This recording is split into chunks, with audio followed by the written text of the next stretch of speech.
Happy Tuesday, everyone, and welcome to another dynamic edition of Audit Tuesday, because it is Tuesday, where very timely, we're going to explore Microsoft SharePoint, the recent hacks, and how to secure them. I'm David Chun, CRO of YouAttest.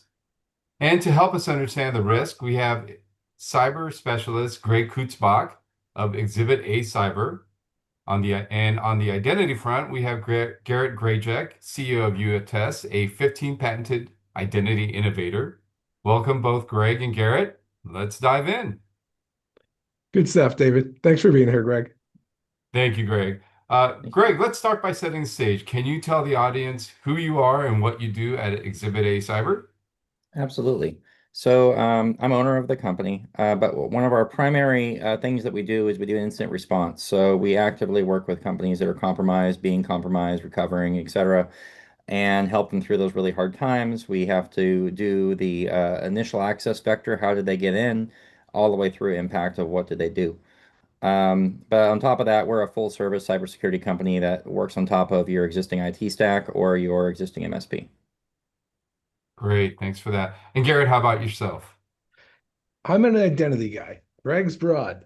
Greg's got it. He can jump in any incident, and then remember, y'all, check him out afterwards because you can ask Greg about any hack, and the smart guys pause.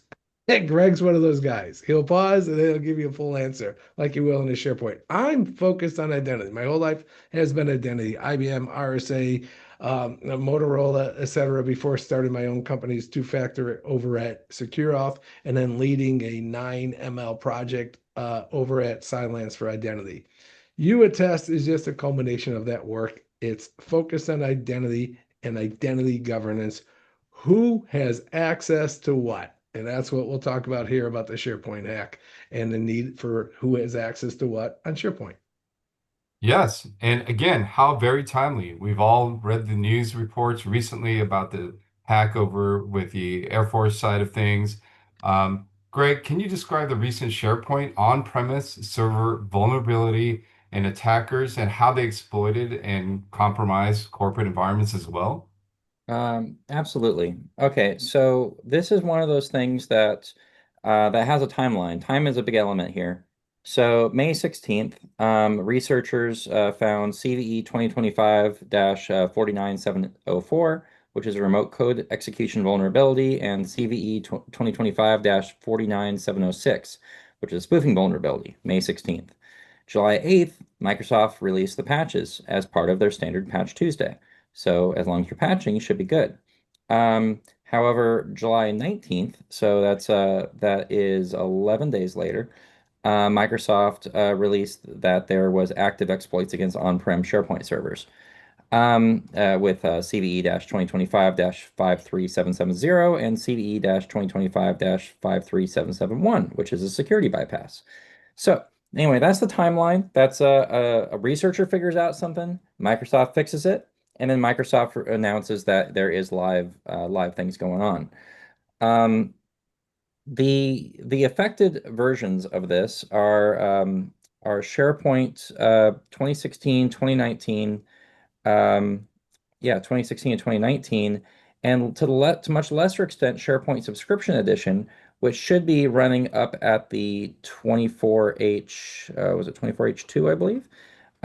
So basically, this is a big piece right here of stay patched, especially with on-prem these days. It's your responsibility to stay patched. Now, what actually happened was, what's the core of SharePoint? The core of SharePoint is IaaS, web server, right? W3PC, I think it's called. Um, and it means you're a web server. That means that you are having to protect a website along with a website that has access to all your company's documents and private information, private conversations that are happening within your on-prem SharePoint.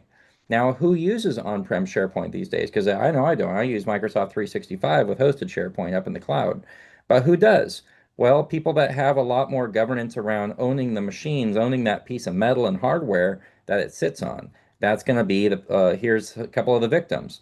U.S. Air Force, Department of Education, Department of Homeland Security, National Nuclear Security Administration, a bunch of agencies through Europe and Asia who have the same sort of security model as the U.S. government and the U.S. military. And again, they have to manage it themselves. And in my in my opinion, a lot of other security people's opinion, Microsoft treats on-prem as a second-class citizen compared to their cloud environment. Um, so long story short, you have a web server. Web servers have paths. They got access to a path that they shouldn't have, that Microsoft exposed. And from that path, you're able to exploit some vulnerabilities. In this case here, it was a deserialization shell, which basically said, I'm going to pass you some code that you're going to then pass on to your process. And the way that they passed that on to the process allowed them to get all the way through a PowerShell, and from that PowerShell, it has the access of whatever PowerShell is being run as. And if you're running your web server in a privileged context, then you own the environment, and a lot of people do. A lot of people run at a much higher privileged context than they should. That's the long and short of it. We can go into the details, but that's essentially what it is. Patch your stuff, run your applications in a least amount possible, least identity, least security possible for what you're trying to accomplish. Yeah, and Greg, I And think why you don't we said, get into some details? But Garrett, any questions or yeah, anything to I add want to there? go on top of what Greg says because Yes. smart guys like Greg, they throw a lot of information. You're like, hold it, that bullet point, like way before. I think there's something really important there, Greg, that you said is that Microsoft seems to be focused, and why wouldn't they be? Because that's the new license on the cloud version, right? Hmm. So what happens then is, people are they're the entity that's selling this stuff is not focused on the old version. That doesn't mean you can't be. You've got to be up on your who you're giving access to even more so. Would you agree, Greg? Absolutely. And I just want to double down and say that that's not just to people, that's also to service accounts. In this case here, Nice. it's the identity of the service account that the SharePoint service is running under, and that the IAS process worker is running under. Yeah. NIH, non-human identities, Right. 100%. So All right. important. Let's actually talk about some of those details. So, what specific techniques, Greg, are you seeing attackers using to target those resources through SharePoint? Um, well, it's pretty simple in a lot of ways. I hate to make it sound simple, but SharePoint is running on IIS W3 WP, same code that's been running forever if you're running a Windows-based web server. Um, so essentially, we take a path. So we take a header. When you go to www.whatever.com slash this slash that slash this slash that, that's a path.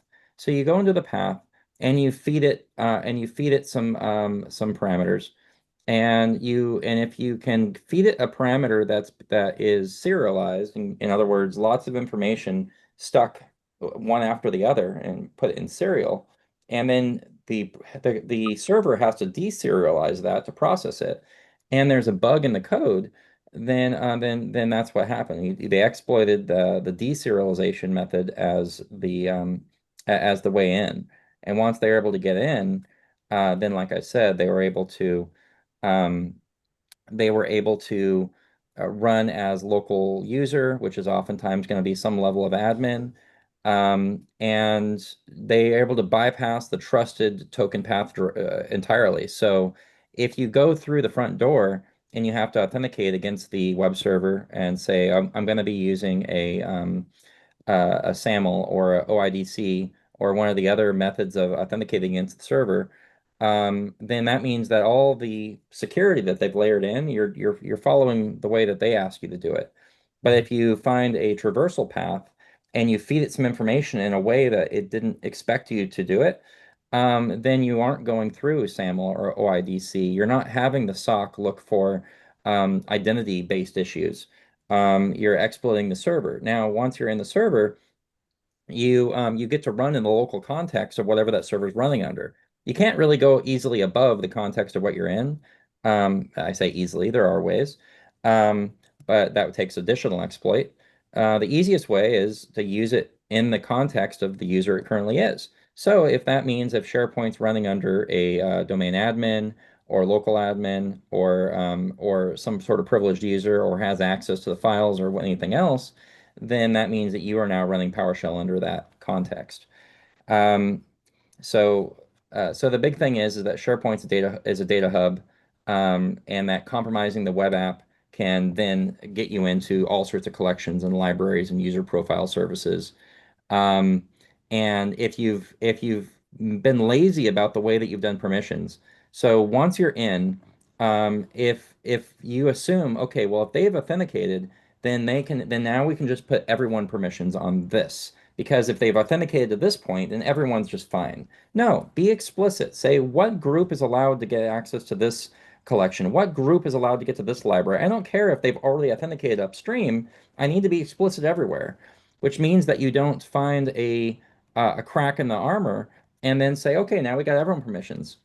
And so uh, I feel like I'm saying the same thing over and over again, but essentially don't use over permission groups.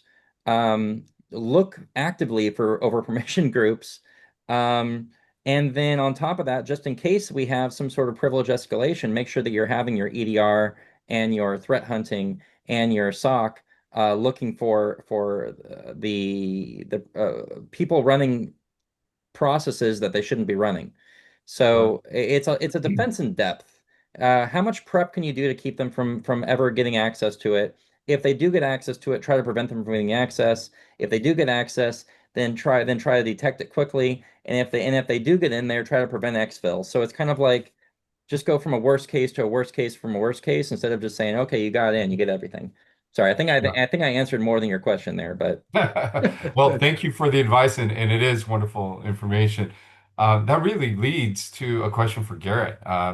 And Garrett, when we talk about SharePoint, when we talk about some of the points that Greg has mentioned as well, we're talking identity governance. So give us an idea. What is identity governance and as a cornerstone of securing SharePoint environments, particularly in preventing privilege escalation after a breach?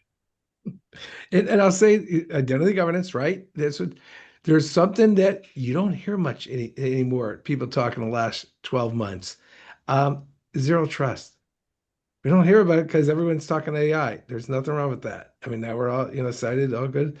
But remember, people, why zero trust got popular. It got popular as the idea, not because it was nice and good to talk about. It got popular because zero trust basically said, once we really go to the cloud, and I don't just mean hosted on the cloud, but I mean, platform as a service type solutions where there is no network. The network is whatever, it's Starbucks or whatever it is. It's here's Verizon to Starbucks to the cloud. There is nothing else but identity. And that's what zero trust was saying all along. And then we got kind of, distracted and said, I know what we'll do. We'll make it a network product. Okay, fine. Nothing wrong with that. And network controls based on zero trust are fantastic. But if you really read the initial zero trust, Beyond Corp, what was written by Google and all that, they completely saw it as a SaaS PaaS type replacement of security for traditional firewalls, proxies, etc. So why was that babble when we're talking about SharePoint? Because what is SharePoint, especially the cloud stuff now? It is nothing but identity. As Greg says, it's not just, and everything Greg said could have been said, do this, comma, zero trust, because everything you said was in line with zero trust. That it's not enough to associate the identity at the start of the transaction. Every point of the transaction, you should understand what entitlement that it is requirement, and then you should review and understand who has access to that group at that time. Okay. That's what zero trust is, and that's what SharePoint needs. Not picking on SharePoint. SharePoint's fantastic that it gives you those abilities, but you give them enough rope, right? That's really what we're seeing in SharePoint in the cloud solutions. They're fantastic. They've given us the rope. And that's why, when you get on it's always painful to watch the hacker series. Greg, it's got to be really painful for you when you watch, like, the mass media talk about, the dangers of technology. It's like, well, everything's dangerous. Walking off a curb is dangerous. So what we do is there's nothing. SharePoint is a fantastic tool. Just treat it as an adult. Understand the privileges at the beginning, understand what it can read, what it can write, understand when it's calling out other routines. You have to understand the privileges all throughout the journey. And actually, if I can just pivot just slightly on this, so I want to talk real quickly about threat surface. So, Nice. so we have SharePoint. SharePoint's basically a website. Long story short, it's a website driven by all sorts of identity and SQL calls and file stores and everything else. Um, maybe we should significantly restrict who has access to those SharePoint sites. If you've gone onto Shodan and you look at where the compromised servers are around the world, you can see lots of dots popping up on that map, right? Now, what is Shodan? Shodan is a public web scanner, essentially. That means that the threat surface of each of these SharePoint sites is exposed to the public internet. That means that anyone from my laptop sitting here in California, I can go see if your organization is compromised or not, and I can see if I could exploit it. Um, that's not good. My advice at this point here, with all the different technologies we have at our disposal to move towards a zero trust mindset, is limit your threat surface. That SharePoint site might be critical to your business, but maybe make it so that in order to get to the site, you have to have already authenticated with all of the good best practices. So if you're using Microsoft Entra, are you coming from a compliant device? Have you recently MFA'd? How old is your token? Let's take a look at your token abuse and your conditional access policies. Let's see if this is the location you've come from before. Greg normally operates out of Southern California, but now he's operating out of Dallas, Texas. That's a little weird. Maybe that'll increase his risk profile a little bit. It might require him to re-authenticate with his MFA perhaps. Nothing moving buildings, but it's increasing all of that. And the public shouldn't get access to that site. So do a zero trust, do a point-to-point VPN, do a Zscaler or a Tailscale or some sort of insulating piece that makes it so that you aren't exposing it to Shodan. Shodan shouldn't even know that you have SharePoint. Um, that's one of my biggest That spiels. was really good. And I put on we just put on showed in the chat. Okay. So people can test this up. That was really good. Yeah. I've always been amazed what you can find on Shodan. So that was good. Yeah. Yeah. Anyway, but yeah, once you have done all those things, you finally logged in, only then can you attempt this shell session. And at that point there, you've compromised a device, you've compromised an identity, you've stolen MFA, you've gone through a lot of hurdles, and because you've done it all through Entra with strong conditional access policies, a 24/7 SOC that's looking over it, you now are on the radar of probably several analysts that are looking at why your session looks weird. Hopefully they'll shut it down before you can cause all sorts of damage. So I'm getting more paranoid in my older age, and I don't know. I guess I've been beaten up too many times. So yeah. Well, Um, you shared a lot of information about, post breach, but also on the preventative side. So we appreciate that. I'm sure the audience does as well. There's a lot there, but the prevention is extremely important as well. So, Garrett, over to you. As far as SharePoint, again, we're talking SharePoint today. Where are SharePoint user identities and permissions managed? but that's Kasha joined us, and he'll be doing a demo later, and he'll show you that correctly, right? as Greg said about 10 minutes ago, right? Hey, we got this. We handled it all right. We got our IAM that we're using, either AD for on-prem or the Azure AD for the Office 365 cloud stuff. So we did all our groups there.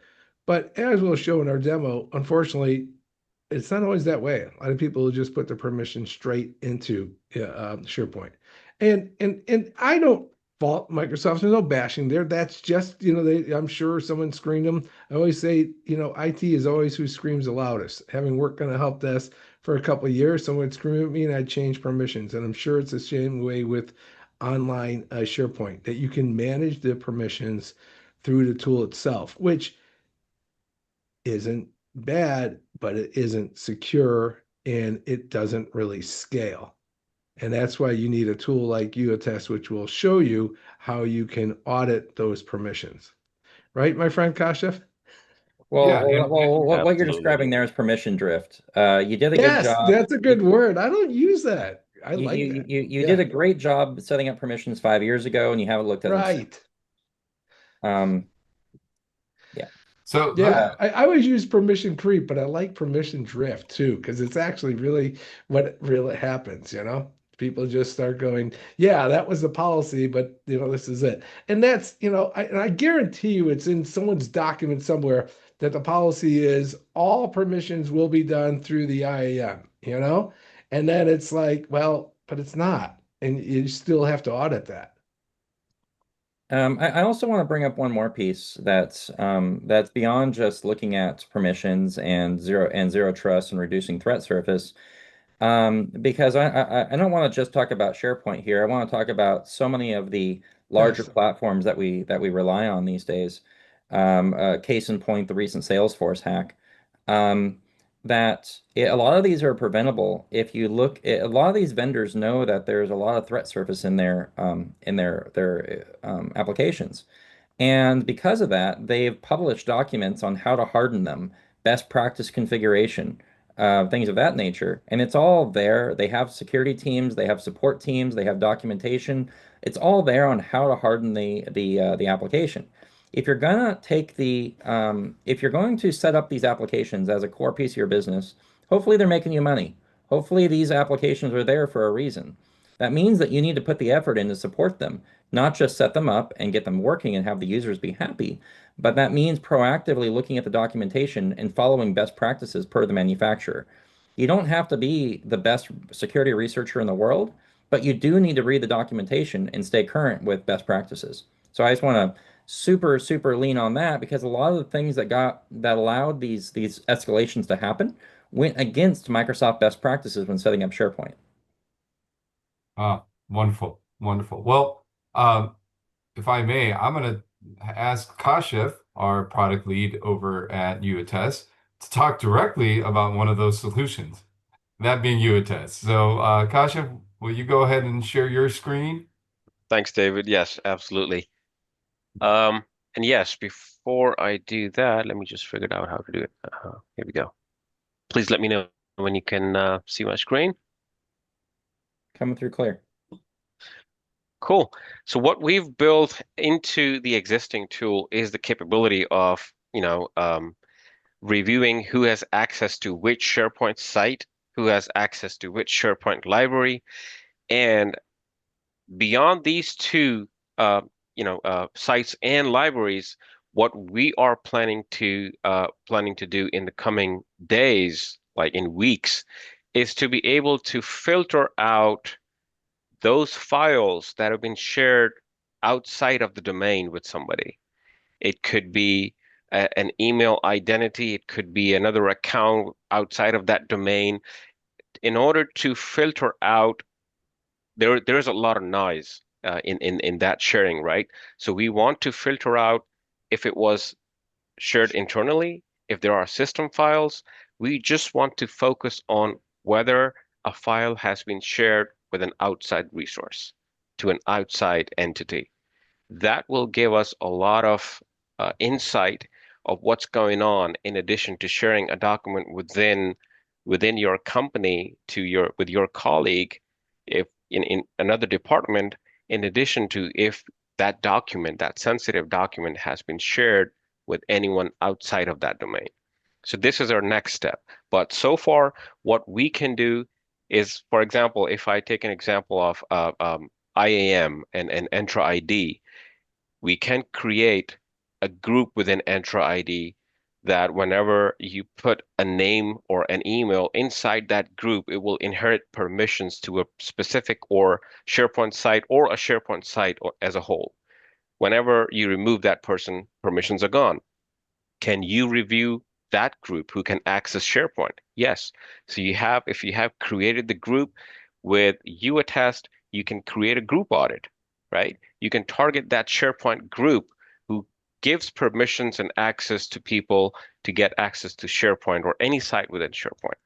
With that group audit, you can assign it to their respective managers or to the site owner or to the group owner that you pull the information from that group within Entra ID, and ask them to review the access, whether this person or this ID should have access to SharePoint at all.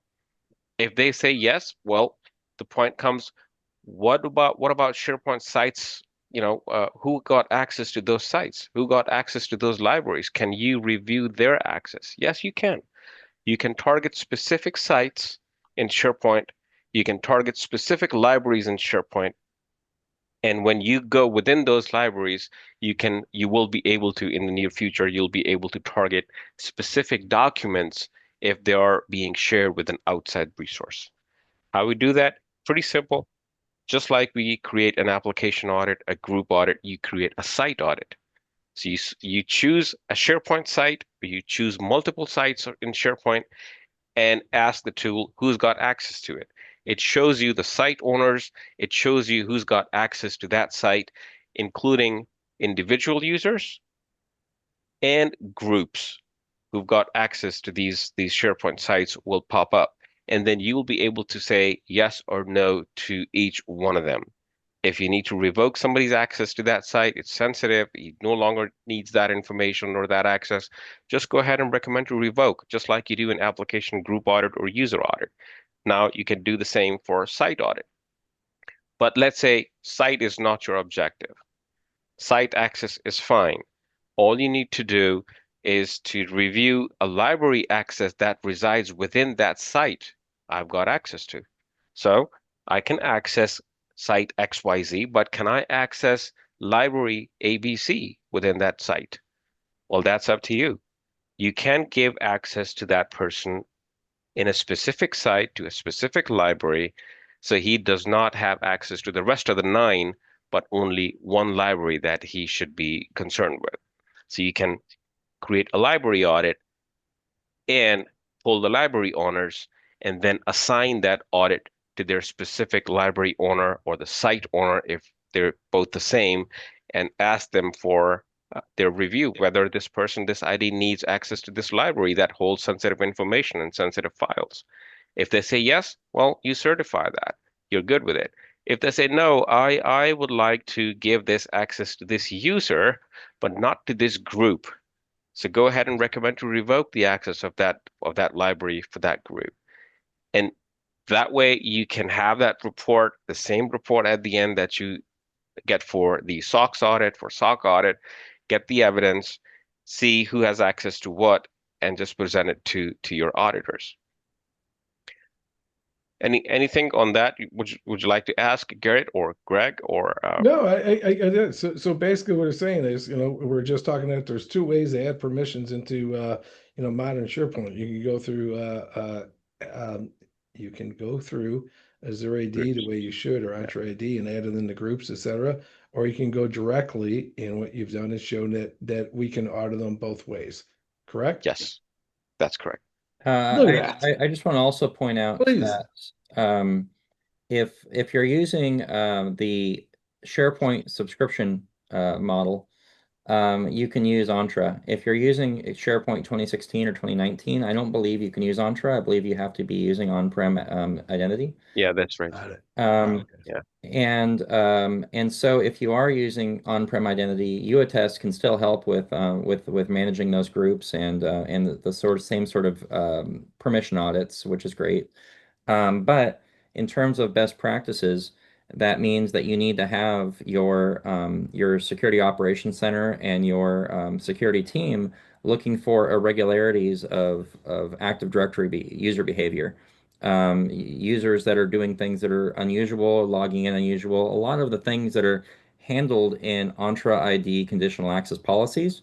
In the modern environment, saying, well, it's only Active Directory, I can only do so much, in my opinion, is unacceptable, especially when you're talking about organizations like U.S. military. Just saying. Um, so you need to be significantly increasing your monitoring.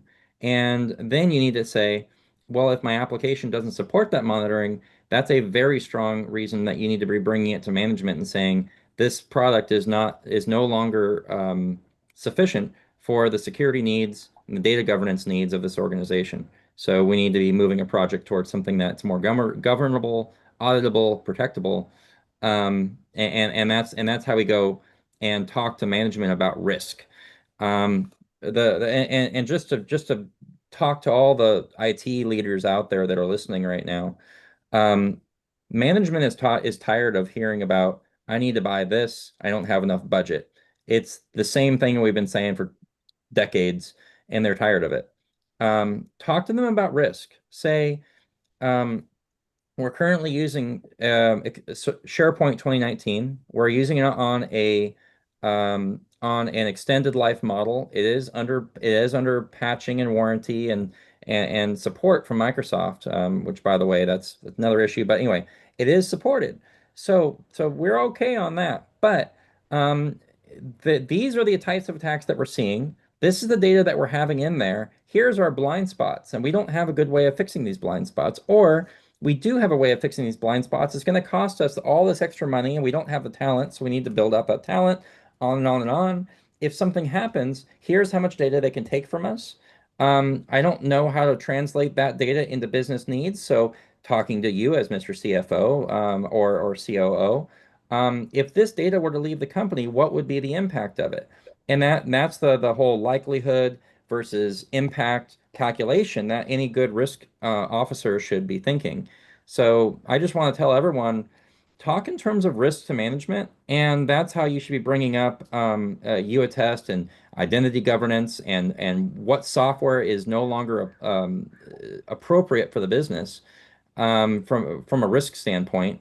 And that's how you get budget. You get budget based on supporting the business more so than, hey, this version's old, I need a new version. They're tired of it. So Hey, Yeah. Greg, can you state that question again? Because that was good. The question is, what would happen? How did you say that? If this data gets leaked? yeah, what's the impact if this data gets leaked? What's the business value of this data to the company? Um, and I'm going to help you tell you with the likelihood of that happening, but you need to help me with what's the impact of if that happens. And we use that in terms of the risk calculation of the business to determine if that needs to be fixed at a high priority or not.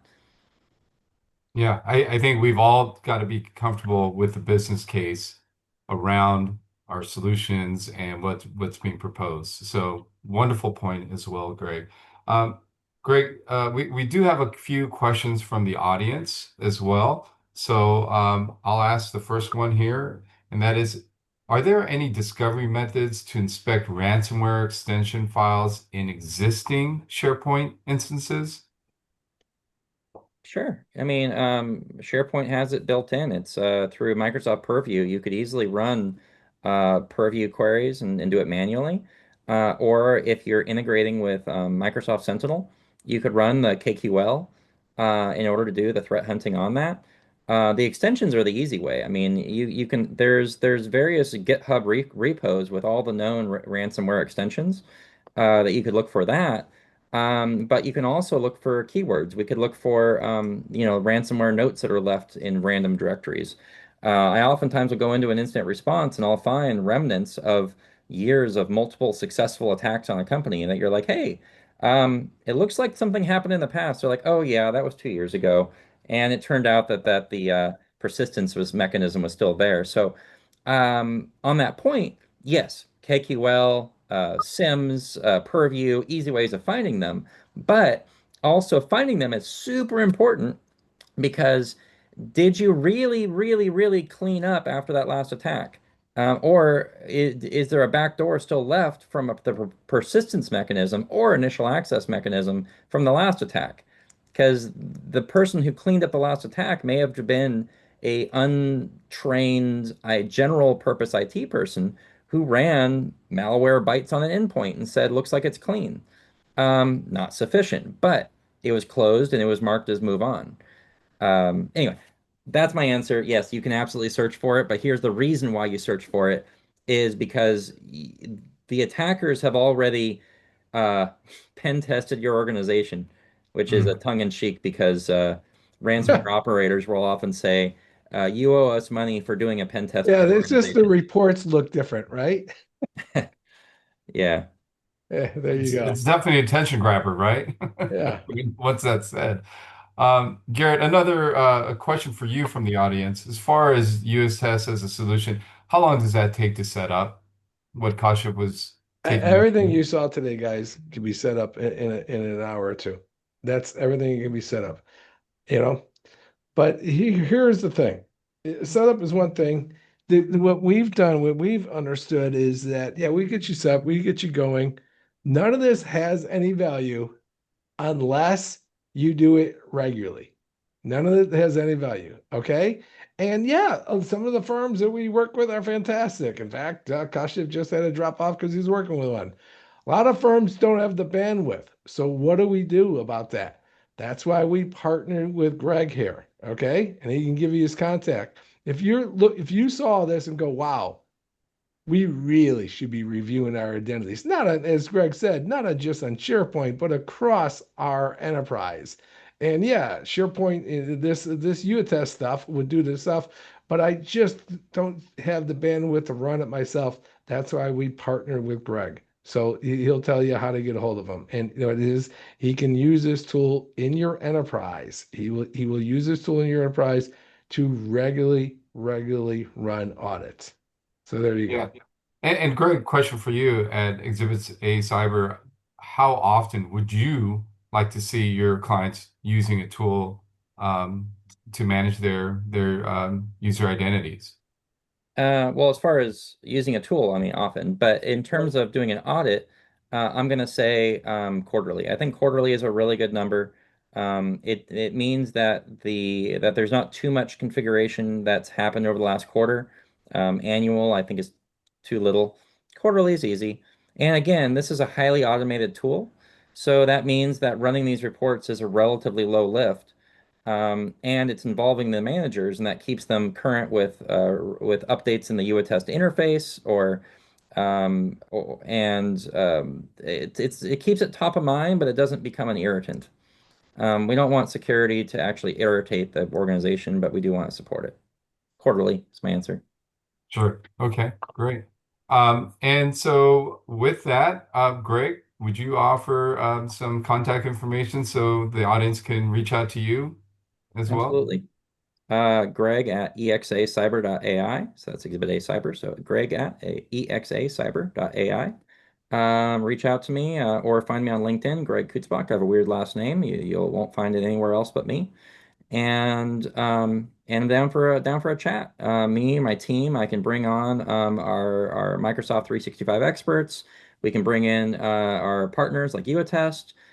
We can discuss your problems. We can just kind of hash out some thoughts. I love talking security, so does my team, and we're here to support. Great. Thanks again for your time, Greg. And Garrett, would you share your information as well, your contact info? Yeah. So we can be reached at info@uattest.com. Info@uattest.com. Of course, I'm available at Garret Grajek. You can ping me on LinkedIn. But all good. This was a great thing. And this is what we do. And Come at us both with your incidents, and we'll not only help you understand the incident, that's what Greg does, but give you an ongoing path for identity security. And Good actually, stuff. can I throw Yeah. in just one more last little piece that Absolutely. I've been talking about a lot internally. So Exhibit A Cyber is a full service cybersecurity provider, top to bottom, basically handle security. I've gone through a lot of thinking about this, And what I've determined is IT needs to be IT. IT is all about trouble tickets, keeping things up, operational, and it's a very high touch business. The tickets are constantly coming in. And you really have to stay on top of them. IT is it's a business. Now, security by and large doesn't move the business. It's oversight. It's being proactive. It's doing things ahead of time. It's all those things that don't actually move the business forward, which means they don't actually go into tickets until it's actually a problem. Now you're being reactive. Which means it doesn't sit in the traditional IT flow. Um, I really encourage every business out there to have at least a person like a vCISO, but really preferably a team that is in charge of security to work in tandem with whoever is doing your IT technical side, and have them be two independent pillars that do cross checks on each other, rather than trying to shove them all into IT. Even if you have some really smart IT people that can do security, really try to separate them because they have different priorities and therefore they bring different business value. I would love it for it to be us, but if not, separate them, please. Oh, Let great me on top insight. of that, David, Greg, I read somewhere that they said that's what you use a consultant for. Yeah. It should be a second set of eyes. And that was a good summary. Good way to finish this. Yeah, Yeah. absolutely. And for the audience, if you've taken a lot from what Greg has said today, he's actually on our prior videos as well. So you can find us on LinkedIn and some of the prior webinars, Audit Tuesdays, also on YouTube as well. Um, so with that, we want to thank everyone for your time. Greg, Garret, once again. Thank you to the audience for joining us. And again, you will find this webinar available on LinkedIn.